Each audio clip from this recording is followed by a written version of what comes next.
Ibu Faira juga kan sebagai ketua Gerakan Nasional Anti Miras. Ya, dari 2010. Dari 2010. Nah, untuk lama nih, 12 tahun ya. Nah, untuk saat ini Ibu melihat gimana sih Indonesia dengan maksudnya segala peraturan yang diberikan oleh pemerintah untuk mengatur miras, penggunaan miras saat ini. Saya waktu menginisiasi Gerakan Nasional Anti Miras 12 tahun yang lalu, itu juga lewat Twitter. Oh, jadi semuanya memang dari Twitter ya, Ibu ya? Masyarakat, terus kemudian saya melakukan FGD, saya melakukan survei, dan saya terkejut.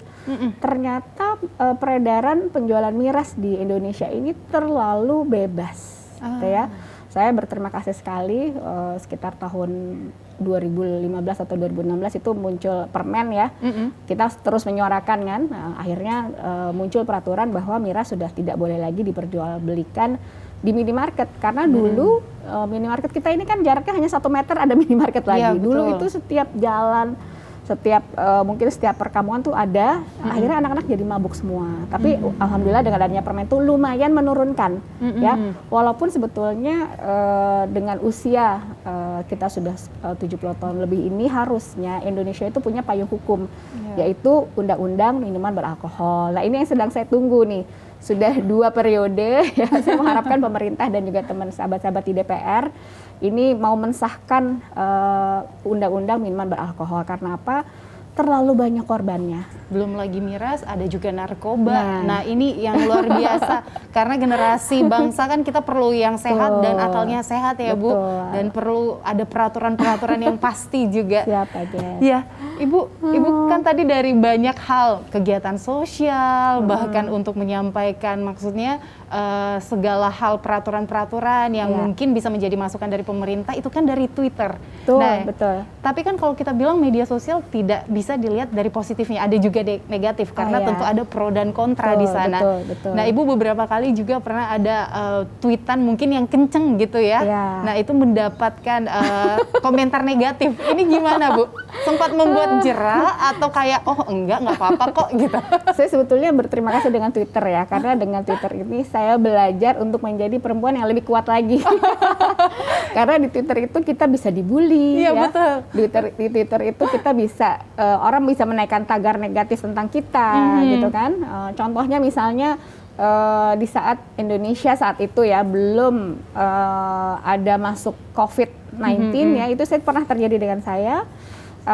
Saya membaca suatu berita di online gitu ya, bahwa ternyata ada temuan di beberapa kota, ada yang terpapar, ada terindikasi terpapar COVID. Memang belum. Saya mencuitkan gitu ya, ternyata mencuitkan itu kalau kita tambahkan kata-kata itu menjadi berbeda. Saya hanya menambahkan kata astagfirullah gitu kan. Nah, saya di astagfirullah di daerah ini ada yang mulai terpapar COVID. Nah, itu terus kemudian ada orang yang menganggap saya menyebarkan berita bohong. Gitu. Akhirnya naiklah tagar tangkap Fahira Idris. Tapi saya merasa saya sangat dilindungi oleh Allah Subhanahu wa taala. Keesokan harinya itu ditemukan 2 pasien COVID perempuan di Depok. Nah, itu saya sampai dilaporkan ke Barreskrim karena dianggap menyebarkan hoax. Tapi alhamdulillah memang kenyataannya di Indonesia hari itu, keesokan hari setelah saya mencuit itu, ternyata COVID ditemukan juga di Indonesia. Jadi memang harus kuat sebagai perempuan, terus kemudian pengguna medsos ya, harus kuat lah. Kita di medsos ini bisa terjadi apapun gitu ya. Kadang misalnya kalau orang nggak senang dengan gerakan kita gitu kan, atau orang salah paham. Kayak misalnya saya punya Gerakan Nasional Anti Miras, orang-orang yang senang yang minum menganggap saya ekstrim. Padahal saya bilang saya ini khusus membina anak-anak di bawah usia 21 tahun. Karena bagi saya yang peminum di atas usia 25 itu kan sudah dewasa. Jadi kalau mereka mabok, jadi saya nggak akan ganggu karena mereka udah dewasa. Sudah bisa bertanggung jawab ya, Bu, atas dirinya sendiri. Betul. Karena sudah di atas 17 tahun juga. Ya, Ibu, tadi Ibu cerita tentang gimana menjadi seorang aktif di media sosial. Kita flashback dulu Ibu pada saat menjadi pengusaha masih kuliah, sudah usaha parcel. Ini bisa diceritain nggak? Saya lihat banyak sekali pengalaman Ibu ternyata. Iya. Jadi saya itu mulai usaha tuh sekitar usia 20 tahun. Saya waktu itu masih kuliah di Fakultas Ekonomi UI. Dengan senior-senior saya diajak tuh untuk berbisnis parcel.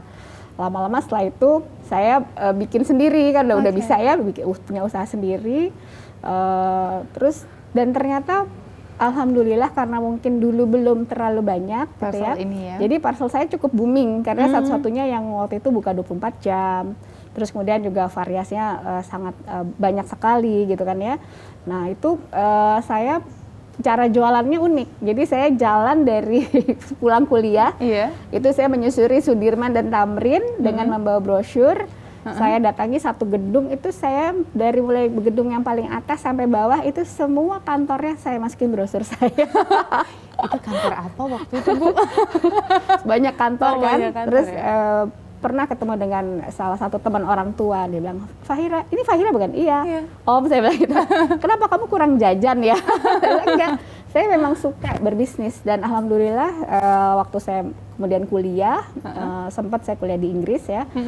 Ternyata dengan uang hasil saya itu ya, saya ternyata bisa melakukan sesuatu. Jadi waktu di Inggris itu kan saya kuliah itu dengan biaya terbatas dari orang tua, tapi karena ada kelebihan dari usaha itu, akhirnya weekend saya bisa nyebrang ke Paris ya, naik bus, melihat dunia lain dengan hasil uang sendiri, itu rasanya nikmat sekali.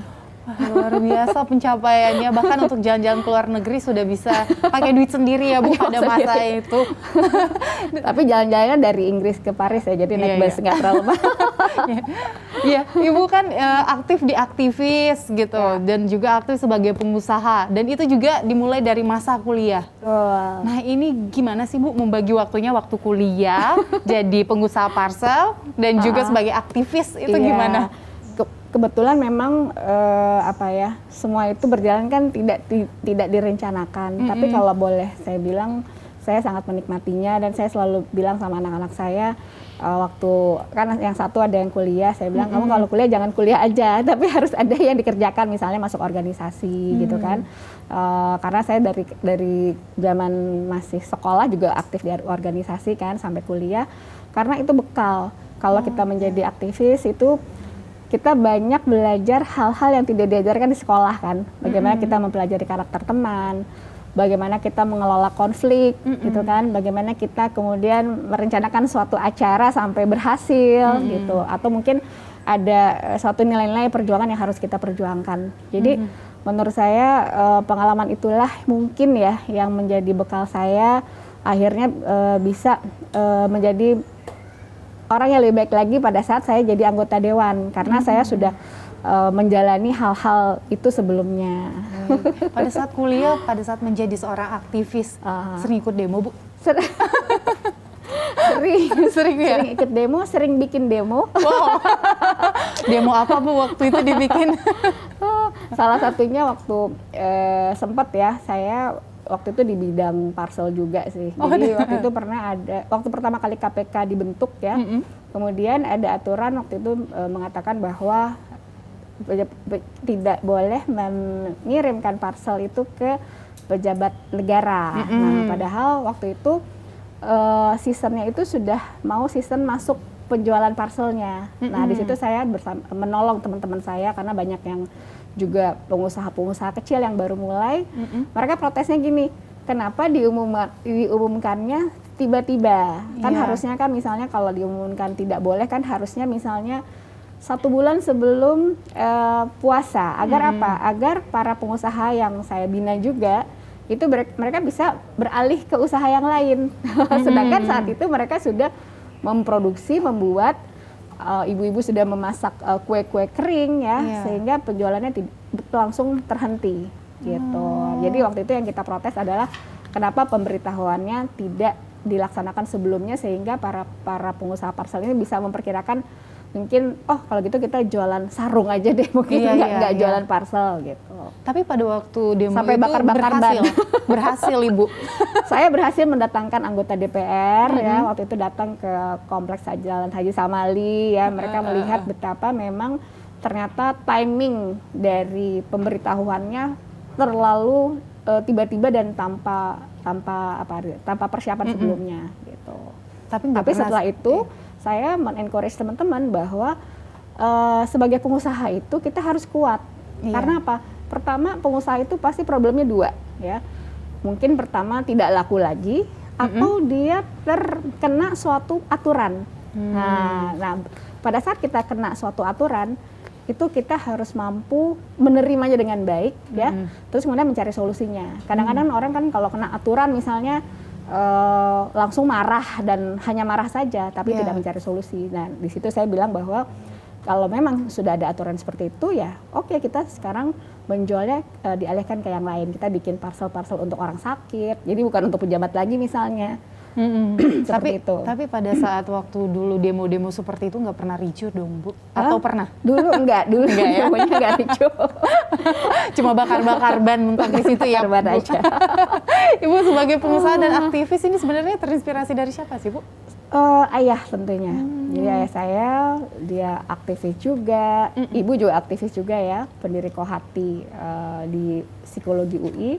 Ayah saya HMI, terus kemudian juga kebetulan ayah pengusaha. Jadi saya ikut alurnya beliau, walaupun saya tidak bekerja atau tidak meneruskan usaha ayah. Jadi saat itu waktu saat saya memulai usaha parcel, saya bilang sama ayah saya saat itu ayah saya sudah punya usaha yang besar sekali. Terus saya bilang, boleh nggak saya jual parcel? Kata ayah saya, kamu jual apapun boleh, yang penting harus bagus, harus sampai dicari orang, bagaimana caranya. Nah, disitulah saya langsung terinspirasi dari kata-kata beliau bahwa kalau mau bagus dan hebat ya harus punya produk yang hebat juga. Dan akhirnya saya melanjutkan, dan hal itu saya merasa berbahagia karena pada saat ayah saya kemudian jadi menteri, dari seluruh menteri kabinet saat itu ternyata ayah saya termasuk menteri yang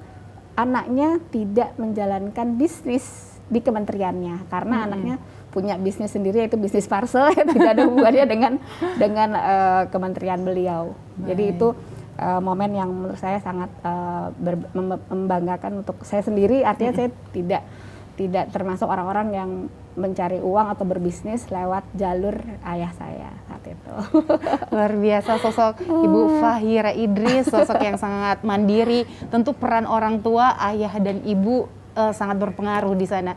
Ya, Bu, nanti saya akan mau tanya lagi sebenarnya tentang ini, tapi kita jeda terlebih dahulu. Pemirsa, tetaplah bersama kami di Cerita Wanita.